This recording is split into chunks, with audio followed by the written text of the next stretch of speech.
Elles arrivent chaque hiver pour balayer le littoral. Si elles ont toujours fait partie du paysage de nos régions, les tempêtes sont aujourd'hui sous surveillance.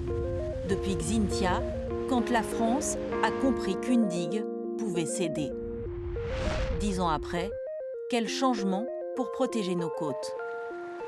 Des rangées de bateaux, sagement alignés le long de leurs pontons, un paysage bien différent de celui du 28 février 2010 au matin.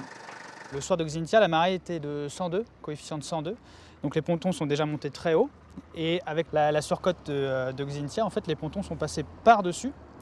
Et avec les courants, tous les bateaux et les pontons ont dérivé jusqu'au fond du port. Dans le prolongement de cet événement, ils ont engagé des travaux pour rehausser tous les pieux. Donc ici, il y a eu pour 250 000 € pour rehausser tous les pieux et 5 millions sur le remblai. Une partie du remblai a été rénovée, une autre le sera. La tempête Xynthia a démontré les failles des ouvrages existants. Le soir de Xynthia, en fait, la mer s'est engouffrée jusqu'au niveau du mur ici et a soufflé tout le plafond.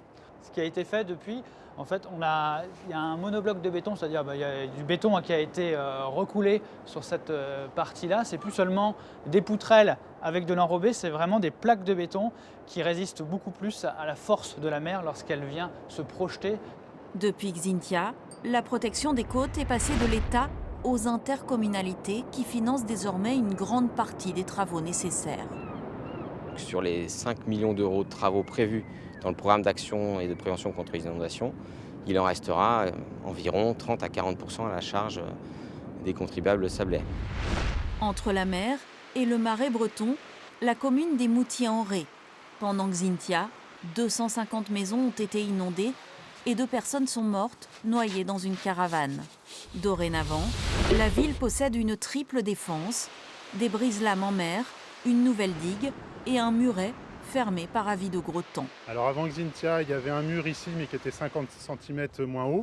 Et à l'arrière, on n'avait pas ce dispositif. Donc tout ce qui passait par-dessus le mur allait ruisseler assez vite dans la zone inondable arrière. Et c'est comme ça qu'on a eu 250 maisons inondées lors de Xynthia.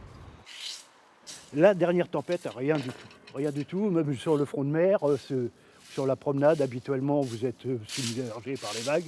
Là, rien du tout. Hein. Un peu de mousse, mais du haut vent, hein, mais rien de spécial. Hein. Non, très, très efficace pour l'instant. Car l'avenir est incertain. Si les Sables d'Olonne ont reconstruit l'écluse détruite par Xynthia et renforcé la dune à l'époque contournée par la mer, rien ne dit que les ouvrages protégeront indéfiniment toutes les habitations construites sur les marais. D'ici 2100, on ne sait pas trop, hein, il y a différents scénarios qui sont identifiés, mais le GIEC aujourd'hui parle d'1 mètre supplémentaire. On peut continuer avec les ouvrages actuels, il faudra éventuellement les faire évoluer par rapport à ce qu'on va constater, ou alors il faudra admettre que l'on vit dans une zone à risque et que certains jours dans l'année, il peut y avoir de l'eau à rentrer à l'intérieur des terres. Rendre certains endroits à la nature, construire des habitats légers. Le gouvernement vient d'annoncer la volonté de déplacer jusqu'à 50 000 logements sur les zones littorales les plus fragiles.